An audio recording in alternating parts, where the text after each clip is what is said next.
कर रहे थे हम लोग, वही जो करते कहते करते और सुनते चले आ रहे हैं कि जब वक्त होता है तो एहसास नहीं होता, और जब एहसास होता है तो वक्त नहीं होता। मैं साबिर अली और आप देख रहे हैं ILCC अली क्लासेस, जो अलीगढ़ बेस्ड नीट जेई का रेजिडेंशियल कोचिंग क्लास है। साथ ही AMU जामिया के दूसरे एंट्रेंस की भी तैयारियां कराते हैं हम लोग।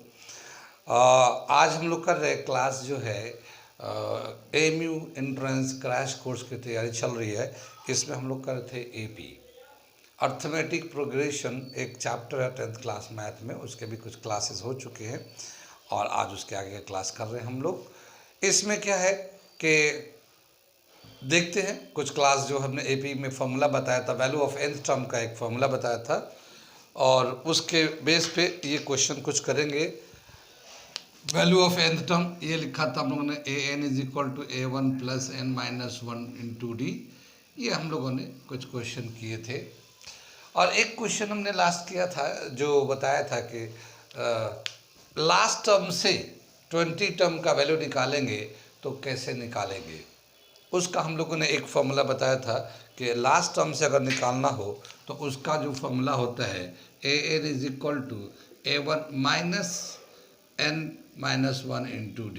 ये तो माइनस हो जाता है, और फर्स्ट टर्म जो इसमें लेते हैं वो लास्ट से लेते हैं। एक क्वेश्चन हमने कराया है, प्रीवियस लेक्चर में रिकॉर्डेड है। मैं चाहता हूं कि एक क्वेश्चन मैं आपको दे देता हूं, आप खुद से करके देखिए कि इसका क्या आंसर आएगा इस फॉर्मूले को यूज़ करके। ठीक है, तो एक क्वेश्चन मैं लिख रहा हूं यहाँ पे उस फॉर्मूले को यूज़ करने के लिए जो पिछले एक उसमें दे रखा, हमने एक क्वेश्चन कराया था उसके बेस पे। ठीक है, ये हमने इस वाले फॉर्मूले पे, इस फॉर्मूले पे हमने एक क्वेश्चन दे दिया। क्या है ये? What is the value of 11th term of an AP 10 7 4 ... -62 last term है, फ्रॉम द लास्ट टर्म से, यानी इधर से अगर निकालना चाहते हैं 11th टर्म तो कितना वैल्यू होगा, इसमें से चॉइस में से लिखना है, बताना है। फॉर्मूला ये लगेगा, एक हमने क्वेश्चन करा रखा हुआ ऑलरेडी, उस फॉर्मूले को यूज़ करके आप खुद से करिए। ठीक है ना। हम अगला एक दूसरा कंसेप्ट बताने जा रहे हैं, बहुत ही अच्छा कंसेप्ट है, वो देखिए क्या है, उसे हम बताने जा रहे हैं। ठीक है, ये हम लोग अगला क्वेश्चन करने जा रहे हैं। ये बता रहा हूँ क्वेश्चन को, क्या दे रखा मैं पढ़ के सुनाता हूँ पहले। If 10 times of 10th term of an AP is equal to 15 times of 15th term of the same AP, what is the value of 25th term of the AP? ठीक है, ये आंसर दे रखे हमारे, समझ में आए बात? क्या बता कि एक AP है, उस AP का 10th टर्म का 10 टाइम्स लीजिए, वो बराबर है उसी AP के 15 टर्म के 15 टाइम्स के बराबर है। तो बताना कि उस AP का अगर 25th टर्म निकाला जाएगा तो कितना वैल्यू होगा। उसी AP का 25th टर्म निकाला जाए तो क्या होगा वैल्यू। मैं सॉल्यूशन कर रहा हूँ तो समझ में आएगा। एक AP दे रखा है और उसका 10 times of 10th term, 10 times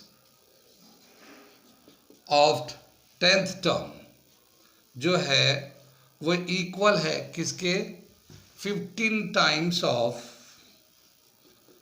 15th term. ठीक है, इसको अगर लिखना चाहेंगे तो 10 टाइम्स को मल्टीप्लाई में रख लेते हैं, और 10th टर्म को कैसे लिखते हैं, इनटू A10 ऐसे लिख दिया। यहाँ पे 15 टाइम्स है तो 15 से मल्टीप्लाई कर दिए A15 को, ये दोनों बराबर है, दे रखे हैं क्वेश्चन के हिसाब से। A10 को अगर हम लोग लिखते हैं तो कैसे लिखेंगे, 10 इंटू A1 + 9D, याद आ रहा है इसको, यहाँ 10 होता तो D में 1 कम कर लेते हैं हम लोग। ठीक है ना। ऐसे ही ये 15 मल्टीप्लाई का हो गया, और ये A1 + 14D, ये हमारा इसका वैल्यू आ जाएगा। इसको हम लोग सिंप्लीफाई करते हैं तो क्या आ जाएगा, अगर हम लोग इसको चाहे तो 5 से कट कर देते हैं, 5 3 = 15, 5 2 = 10, वो इसलिए कि थोड़ा सिंपल हो जाएगा। कहती बात सुनिए, वरना बड़े नंबर आने लेंगे। 2 से मल्टीप्लाई कर रहे हैं, 2 फर्स्ट टर्म, 2 इंटू A1, 2 9 ज़ा 18D, ठीक है। ये आ जाएगा 3A1 प्लस 14 3 ज़ा 42D, ये आ गया हमारा। अब हम लोग क्या करते हैं, ए को एक तरफ करते हैं, डी को एक तरफ कर देते हैं। तो ये 3A है, ये 2A, तो इसको उधर ले आते हैं और ये 42 को इधर लेके आते हैं। तो क्या आ जाएगा हमारा 18D minus 42D is equal to 3A1 minus 2A1, ठीक है। 18D माइनस 42D है, इसको माइनस कर 12 माइनस 8 4 आ जाएगा, ये 3 2 24 minus 24D is equal to A।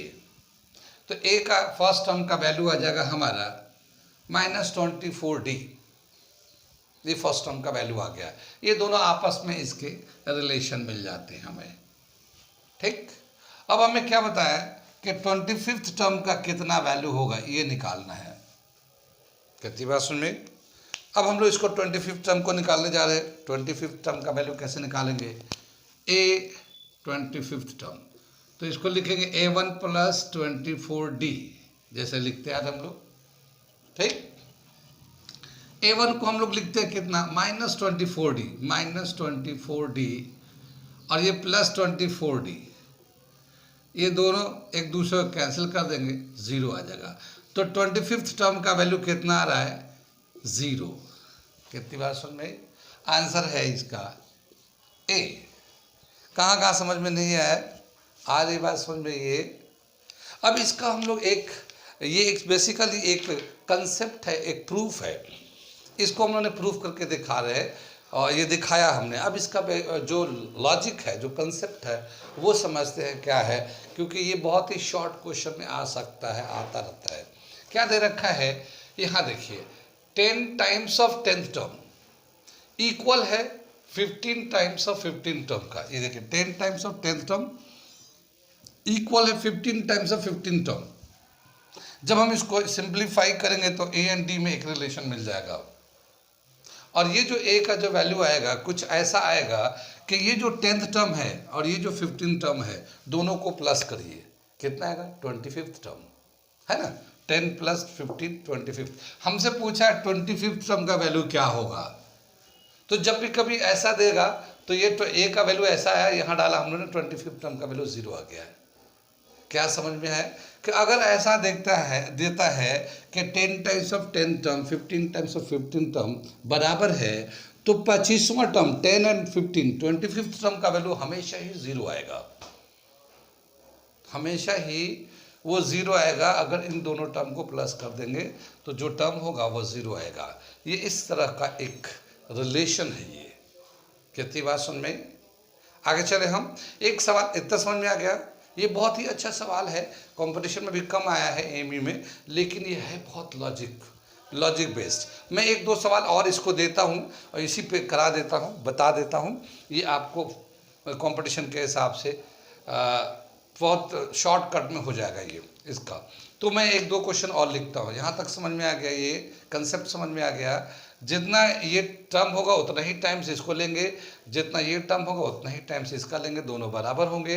तो जितना ये दोनों टर्म है दोनों को प्लस कर दिए, जो आएगा वो हमारा 0 होगा वैल्यू। ठीक, हम अगला क्वेश्चन लिखते हैं और देखते हैं कैसे उसे करेंगे। इसी कंसेप्ट के बेस पे देखते रहिए और समझते रहिए। ठीक है, अभी जो हम लोग कंसेप्ट कर रहे हैं उस कंसेप्ट के बेस पे ये हमने 2 सवाल लिख दिए और मैं पढ़ के समझाता हूँ क्या है, सुनाता और समझाता हूँ। और बहुत आसान है ये। देखिए क्या लिखा है, if m times of m term of an AP is equal to n times of nth term of the AP, then the value of m in m plus nth term is. अगर m times of mth term, एक AP है उसका m times of m term बराबर है, equal है n times of nth term, तो फिर m plus nth term का वैल्यू कितना होगा। अभी हम लोगों ने पीछे बताया था लॉजिक कि अभी हमने कहा अगर 10 times of 10 term is equal to 15 times of 15 term, then 25th term कितना, दोनों को 10 प्लस 15 25th आया था। ऐसे यहाँ पे लिखा है m प्लस nth, दोनों मिला देंगे तो इसका टर्म का वैल्यू कितना आएगा, वो 0 आएगा। ठीक है, 0। आपको समझ में आ रही बात, ये 0 हो गया। तो ये तो हमारा उसके इस तरह से आ गया स्टेटमेंट टाइप का। इसको आप ध्यान करिएगा, बहुत ही अच्छा सवाल है और आ भी सकता है। अभी तक आया नहीं है मैं कह रहा हूँ, लेकिन आने वाले दिनों में आ भी सकता है। बहुत प्रूफ टाइप का है ये, प्रूफ टाइप का ये हमेशा इतना होता है, तो इसमें टाइम नहीं लगेगा, एक बार आपको समझना है।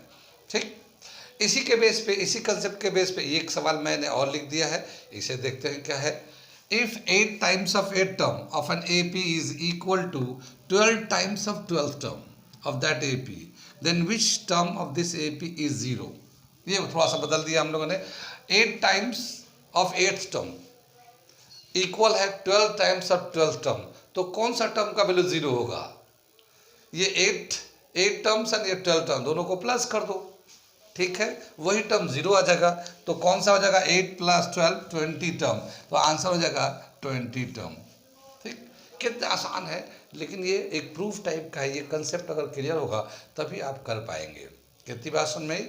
आगे चले हम लोग, ये समझ में आ गया, ये कंसेप्ट क्लियर हो गया। और भी आप क्वेश्चन इस तरह बना सकते हैं, कर सकते हैं, ये कंसेप्ट के हिसाब से बेस पे। मैं चलता हूँ थोड़ा सा वैल्यू ऑफ एन टर्म के हिसाब से, कुछ सवाल और भी है अच्छे सवाल, मैं थोड़ा सा उसे करा देता हूँ। Value of an term AP में तो दो ही फॉर्मूले आप लोग जानते हैं, एक है वैल्यू ऑफ एन टर्म और एक है सम ऑफ एन टर्म। तो सम ऑफ एन टर्म तो आगे करेंगे हम लोग, अभी कुछ क्वेश्चन ऐसे भी है जो वैल्यू ऑफ एन टर्म के बेस पे अच्छे हैं, तो मैं उसे कर रहा हूँ आगे। इसको ये ज़रूर आप लोग कंसेप्ट को समझ लीजिएगा। आगे मैं दूसरे क्वेश्चन कराने जा रहा हूँ इसके बेस पे। ठीक, ये देखते हैं, एक क्वेश्चन है, बहुत अच्छा क्वेश्चन ये भी है, और ऐसे क्वेश्चन आ चुके हैं एमयू में, जामिया में भी आ चुके हैं ऐसा क्वेश्चन। क्या है? Which term of an AP 121, 117, 113 is its first negative term. ये जो AP है 121, 117, 113, ये चार कम होते जा रहे हैं। इनका कॉमन डिफरेंस 4 माइनस में है, -4 है, तो चार कम होते जा रहे हैं। तो वो कौन सा टर्म होगा जिसका वैल्यू 0 होगा? सॉरी, फर्स्ट नेगेटिव होगा, फर्स्ट नेगेटिव टर्म आएगा उसका, यानी 0 से पीछे जाएगा वो कौन सा टर्म होगा, ये बताना है। ये सवाल आ चुका है इस तरह का सवाल, तो मैं करके दिखाता हूँ इसको। ठीक है, इसमें पहला टर्म जो है क्या है? फर्स्ट टर्म दे रखा 121। कॉमन डिफरेंस कैसे निकालेंगे? 117 में से 121 माइनस कर लेंगे तो -4 आ जाएगा कॉमन डिफरेंस। और हमें n का जो वैल्यू है, an का जो वैल्यू है, फर्स्ट नेगेटिव टर्म, ठीक, यानी ये 0 से नीचे जाएगा ये। ठीक, हमें टर्म निकालना है, n का वैल्यू निकालना है, n कितना आएगा, ये कौन सा टर्म होगा। अब इसके हिसाब से हम लोग वैल्यू डाल देते हैं। an is equal to a1 + n - 1 × d। ठीक, पहला टर्म कितना है हमारा? 121 + n - 1 × ये इसका जो कॉमन डिफरेंस है 4 है, और इसको हम लोग 0 ले लेते हैं। इसको n का वैल्यू हम लोग 0 ले लेते हैं। इसको सिंप्लीफाई करते 121, ये माइनस प्लस माइनस हो जाएगा, यहाँ पे माइनस कर लेते हैं, n - 1 × 4 कर लेते हैं इसको, ये 0 लेके चलते हैं। 4 से मल्टीप्लाई करते हैं 121, इसको -4n आ जाएगा। 4 से मल्टीप्लाई करेंगे इसको तो -4n आ जाएगा, और ये +4 आ जाएगा ये। ठीक है, ये 121 + 4 ये आ जाएगा हमारा 0 इज इक्वल टू 125 - 4n। ठीक है, कितनी बात सुन में? 125 - 4n, ये 4n को इधर लाते हैं, 4n is equal to 125, n is equal to 125/4। ठीक है, अब क्या बताया कि ये जो 4 से इसे कैंसिल करते हैं, 4 3 = 12, 4 1 = 4, अभी इसमें बच गया, लेकिन ये कंप्लीट डिवाइड नहीं हुआ है। कितनी बात सुनी? तो ये 31 टर्म तो पॉजिटिव ही पॉजिटिव है, लेकिन अभी बचा हुआ, अगर मैं एक टर्म और पीछे जाऊं, यानी कि 0 से एक टर्म पीछे जाएंगे, जैसे हमारा हो रहा है, जो भी वैल्यू आएगा ये 121, 117, 113, ऐसे करते करते करते करते मान लो ये 3 आया, फिर इसके बाद जब हम लोग जाएंगे पीछे, या 1 आ गया, ये 1 आ गया लास्ट में, तो इसके बाद वाला जो टर्म होगा वो -3 आएगा, वो इसके बाद वाला, यानी वो टर्म ये 31 तो है ही है, इसमें एक प्लस कर देंगे तो 32th टर्म जो होगा वो पहला नेगेटिव टर्म होगा। कौन सा टर्म? 32th term. तो A N is equal to 32th term is first negative. कितनी बात सुन में? ये जितना आंसर आता है उसमें एक प्लस कर देते हैं। अगर ये कंप्लीट भी डिवाइड हो जाता तो वो उतना पॉजिटिव 0 तक ही आता, वो 0 के बाद तो नेगेटिव होगा, तो एक टर्म और लेंगे जो नेगेटिव में जाएगा। ठीक, यहाँ पे बच गया था, कंप्लीट डिवाइड नहीं होता, लेकिन 31 तो ऑलरेडी कंप्लीट डिवाइड करके आया हुआ है, तो अगर अगला वाला जो टर्म लेंगे कम करते करते वो नेगेटिव आएगा। तो लास्ट में जितना भी ये वैल्यू आता है डिवाइड करने के बाद उसमें 1 प्लस कर देते हैं, वो टर्म पहला नेगेटिव टर्म होता है 0 लेके जब चलते हैं तो। कितनी बात सुन में? तो ये सवाल भी अच्छा सवाल है, आप इसे समझ लीजिए। ठीक है, करना क्या है, इसको 0 लगा देना और जितना n का वैल्यू आता है उसमें 1 प्लस कर देना, वो वाला टर्म पहला नेगेटिव टर्म होगा। ठीक, ओके। अगला मैं एक अलग से सवाल कराता हूँ, एक टाइप है, एक पैटर्न है, उसे मैं कराता हूँ। यहाँ पे इसे रख देते हैं। ये हम लोग का अगला क्वेश्चन कर रहे हैं, बहुत छोटा सा और अच्छा सा क्वेश्चन, देखते हैं क्या है ये। How many 2 digit numbers are divisible by 6? 2 digit के कितने नंबर हैं जो 6 से डिवाइड होंगे? ये डिविजिबल बाय 6 भी कह सकते हैं, या मल्टीपल ऑफ 6 भी बोल सकते हैं, बात एक ही है। मल्टीपल ऑफ 6 भी बोल सकते हैं, दोनों ही सेम चीज़ है। ठीक है ना, divisible by 6, multiple bye of 6, ये दोनों सेम चीज़ है। ठीक, कितने 2 डिजिट के नंबर हैं जो 6 से डिवाइड हो जाते हैं? कितनी बात सुन में? तो अब हम लोग क्या करेंगे, पहले वो नंबर सेलेक्ट करेंगे जो 6 से डिवाइड होता है और 2 डिजिट का होता है। ठीक है, तो सॉल्यूशन करते हैं हम लोग। क्या दे रखा है इसमें सॉल्यूशन में? सबसे पहले हम लोग देखते हैं कौन सा 2 डिजिट का नंबर है जो 6 से डिवाइड हो जाएगा। एक है 12, 2 डिजिट का नंबर है। 2 डिजिट का नंबर शुरू कहाँ से होता है? 10 से शुरू होता है और 99 पे जाके ख़त्म हो जाता है। तो 10 और 99 के बीच में वो कौन कौन से नंबर्स है जो 6 से डिवाइड होते हैं या मल्टीपल ऑफ 6 होते हैं, वो देखते हैं। तो 12 है, 18 है, 24 है और ये लास्ट में जाके 96 आ जाएगा, ये जो 6 से डिवाइड हो जाएगा। कितनी बात सुनिए? इसके आगे वाला नंबर जैसे 97, 98, 99, वो कोई भी 6 से कम्प्लीटली डिवाइड नहीं होता। तो ये लास्ट टर्म का वैल्यू हो गया 96, जो 2 डिजिट का है और 6 का मल्टीपल भी कह सकते हैं, 6 का डिविजिबल भी कह सकते हैं इसको। ठीक, अब हमें n का वैल्यू निकालना। तो यहाँ पे फर्स्ट टर्म कितना दे रखा है 2, d कितना है 6 और an लास्ट टर्म का वैल्यू दे रखा है 96। हमें n का वैल्यू निकालना है, n। कितनी बात सुनी? बहुत ही आसान है ये। an is equal to a1 plus n minus 1 into D. an का वैल्यू है 96, पहला टर्म दे रखा है 12 और ये है n माइनस 1 और ये 6 इसका कॉमन डिफरेंस है। 12 इधर आते हैं, 96 में 12 माइनस कर देते हैं और ये माइनस हो गया और ये 6 से इसको डिवाइड कर देते हैं, ये n माइनस 1 के बराबर हो गया। ये वैल्यू आ जाएगा हमारा, कितना आ जाएगा 84 divided by 6 plus 1 is equal to n। 6 से इसे कैंसिल करेंगे, ये आ जाएगा 14 और ये 1 प्लस करेंगे तो 15, यानी 15th टर्म n का वैल्यू जो है वो 15 टर्म्स है, 15 टर्म्स है जो 15 टर्म्स n का वैल्यू हो गया। 15 टर्म्स ऐसे होंगे जो 2 डिजिट के होंगे और 6 से डिवाइड हो रहे होंगे।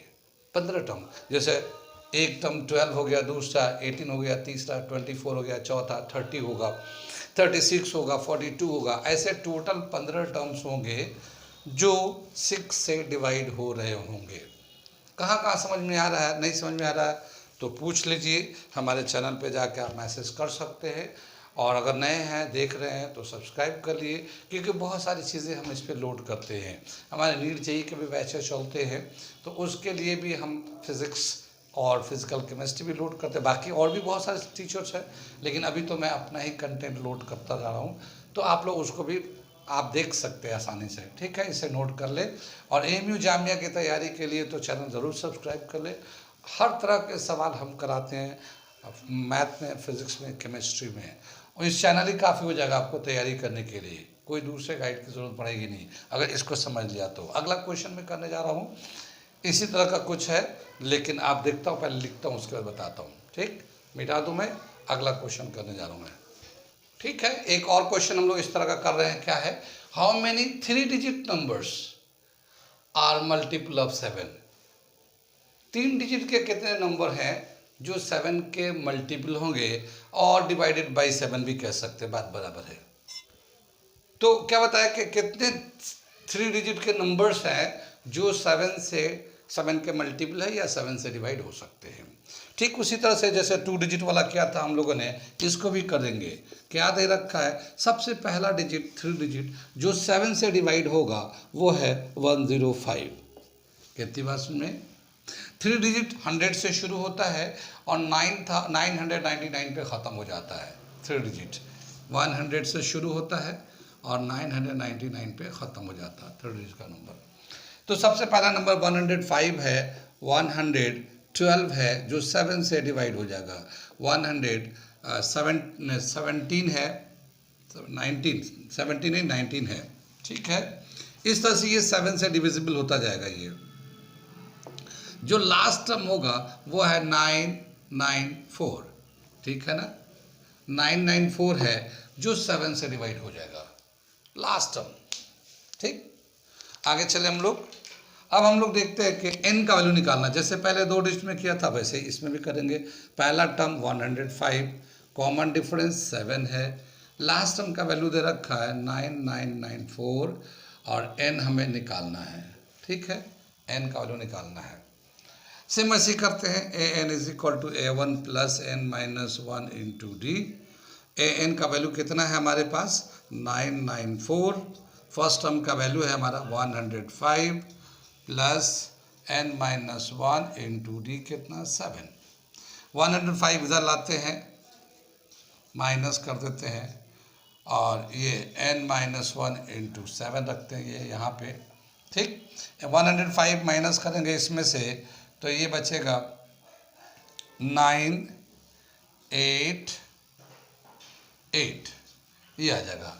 ये 7 मल्टीप्लाई में था, इसे डिवाइड में ला लेते हैं, ये n माइनस 1 हो जाता है। 7 से काटते 1 और 7 टू जा 14, 2 4 7 7 जा 49। ठीक, ये 127 प्लस 1, ये n का वैल्यू हो गया।